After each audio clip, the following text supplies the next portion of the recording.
منذ احتلال الدولة التركية وفصائلها المرتزقة لمدينة عفرين المسالمة، تلك المدينة التي احتضنت جميع المكونات من المناطق السورية منذ بداية الأزمة السورية منذ عام 2011 وحتى لحظة الاحتلال، يعني تم استهداف المدينة والأهالي والطبيعة بشكل همجي ووحشي لا وصف له. تعددت الأساليب الوحشية والممارسات اللا أخلاقية بحق المواطنين. كان الهدف الأساسي هو الوجود الكردي في تلك المدينة.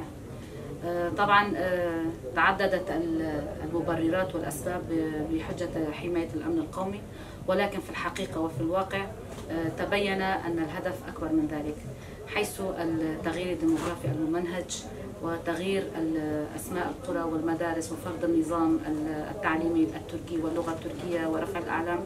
يعني هناك سياسة ممنهجة وكان تخطيط مدبر لاحتلال هذه المدينة والاقتطاع جزء من الجغرافيا السورية لضمها إلى الأراضي التركية. اليوم للأسف مرة أخرى يعني ورد إلينا من المرصد السوري ومن منظمة حقوق الإنسان السورية يعني حادثة يهتز لها الوجدان البشري. فتاة بعمر 10 سنوات يتم اغتصابها من قبل وحش، أنا لا أستطيع أن أسميه إنسانا.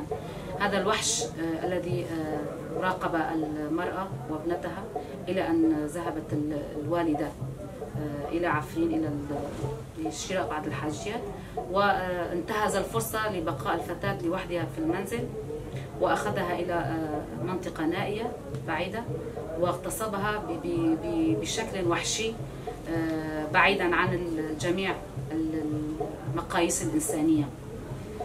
اليوم يعني يتوارد إلى ذهن الإنسان يعني ما الذي شعر به هذا الوحش عندما تجاوز واغتصب هذه الفتاة طفلة بعمر 10 سنوات.